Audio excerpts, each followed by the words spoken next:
झांस के गोर लाइक चेकटा जितिया पावन के गीत सुनाबे छी। निक लागत है चैनल के लाइक सब्सक्राइबर शेयर जरूर करो। जितिया के व्रत बड़े भारी गे बहिना, करब को ना उपवास। जितिया के व्रत बड़े भारी गे बहिना, करब को ना उपवास। सप्तमी के नहाए खाए कारब, सप्तमी के नहाए खाए कारब।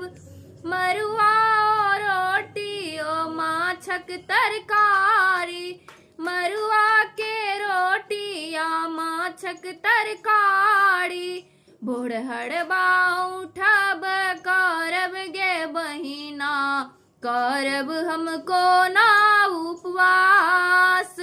भोरहरबा उठने करब गे बहिना, करब हमको ना उपवास। जितिया के व्रत बड़े भारी गे बहिना, करब को ना उपवास।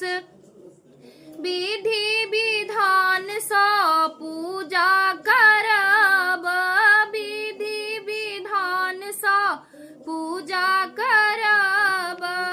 अष्टमी के दिन हम निर्जल रहब, अष्टमी के दिन हम निर्जल रहब। नवमी के करब हम पारन गे बहिना, करब को ना उपवास। नवमी के करब हम पारन गे बहिना, करब को ना उपवास।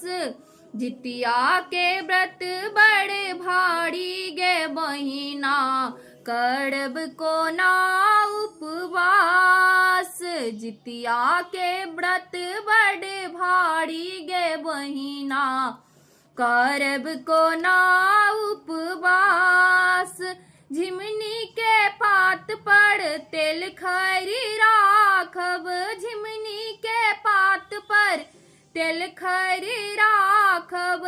खीरा रोकड़ी के प्रसाद चढ़ायब, खीरा रोकड़ी के प्रसाद चढ़ायब। सुमिरब सब परिवार गे बहिना, करब को ना उपवास।